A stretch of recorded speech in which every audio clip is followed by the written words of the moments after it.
Welcome back. This is Masechet Yoma Perek, Mishna Dalet and Hey. This is part 2 of the 8th chapter of Masechet Yoma for the Ramaz Summer Learning. So, the last Mishnah talked about the Isuri and Inuye Hayom of Yom Kippur. It spent time talking about Achila and Shtia.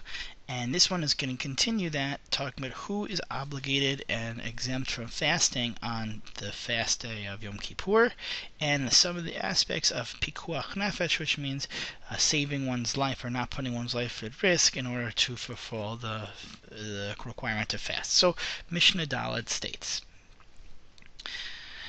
Tinokot ein ma'anen otan biyom kippurim, aval mechanchen otam lefnei shana v'lefnei shnatayim b'shvil shv'hayu regilim b'mitzvot. So, just as a point of introduction, this Mishnah says, children or babies, you don't make them fast, ma'anim, again from the word inui, but you don't cause them affliction on Yom Kippur, but mechanech, you give them chinuch, you help educate them a year before or 2 years before.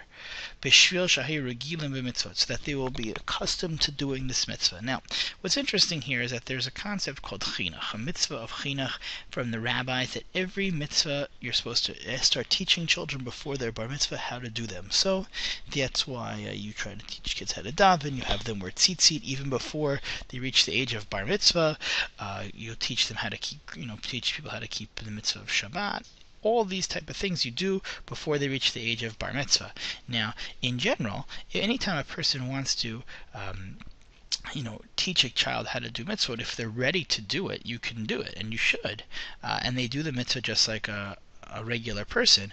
What's interesting here is that before a person, a year or two before their bar mitzvah, the rabbis are telling us it's not appropriate to have them fast or even have them have any affliction a year or two before their bar mitzvah.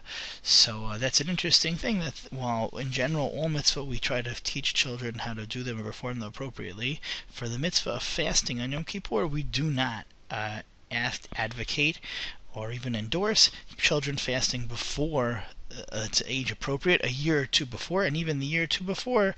The reason why we do that is because they're just able to do it for the mitzvah. Now, the 5th Mishnah continues with this theme. Ubra shehiricha ma'achilin oto ad sheteshev nafsha.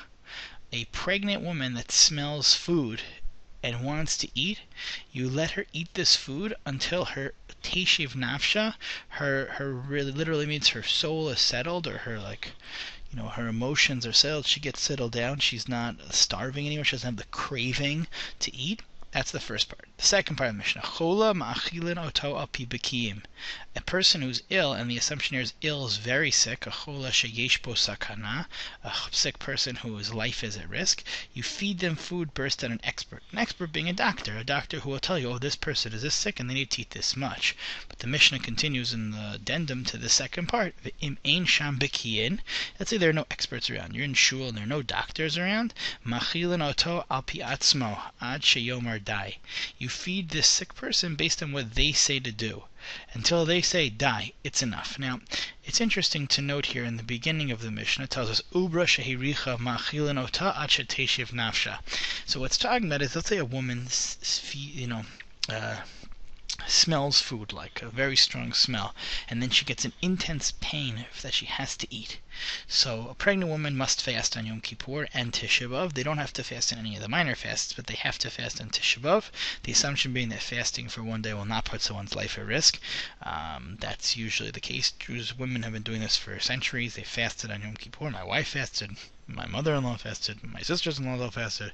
So this is the assumption that you can fast on Yom Kippur and it will not put you or your baby's life at risk. But the Mishnah tells us that if you smell something and a woman has an intense craving, that she feels like she's going to die if she doesn't eat, we say that maybe her life or the baby's life are at risk, and because of pikuach nefesh, because of the idea of pikuach nefesh, of saving one's life, not at the risk of a mitzvah of fasting, we let her eat. That's the first part of Mishnah. The second part of Mishnah continues. Chola ma'achilin oto b'b'kiyim. A sick person, you can feed them off with an expert. And this also is that from Medina B'Kuach Nefesh, that if a sick person is there, you can feed them. Now, Halacha Lamas has something very interesting that Rabbi Chaim Soloveitchik is quoted as saying that for a chola she'ish v'ish bo sakana, let's say you have a person who's very sick, or a person whose life is at risk. So I'll tell you practically, this a lot of times can mean either someone whose life is at risk and they have to eat, or a woman who just gave birth is considered a chola she'ish bo sakana. Before birth, she's not, but after birth, she is. Chola she'ish bo sakana. Usually you'd think, we should do pachot mikashir, something we mentioned earlier, that you shouldn't try to violate the mitzvah as little as possible, which would mean eat less than a kazayit, eat less than a kotevet hagasa, or drink less than a mulei lugma. But Chaim Soloveitchik was quoted as saying that this is not the case, that whenever a person is sick, chola she'ish bo sakana, you should feed them without any regard for shiurim at all, and they should keep on eating as much as they can in order that they get better and are healthier. So that's just an interesting thing, that even in all these cases of pikuach nefesh, where we say a person's allowed to violate because they're considered a chola sheyish bo sakana, you should feed them as much as possible and not have any regard for the shiur until they get better. So these are the first, these two Mishnah deal with who is patur and who is chayav. Again, the second Mishnah, Mishnah Hay, deals with the din of pikuach nefesh, and that's what the Mishnah will continue in Vav and Zayin.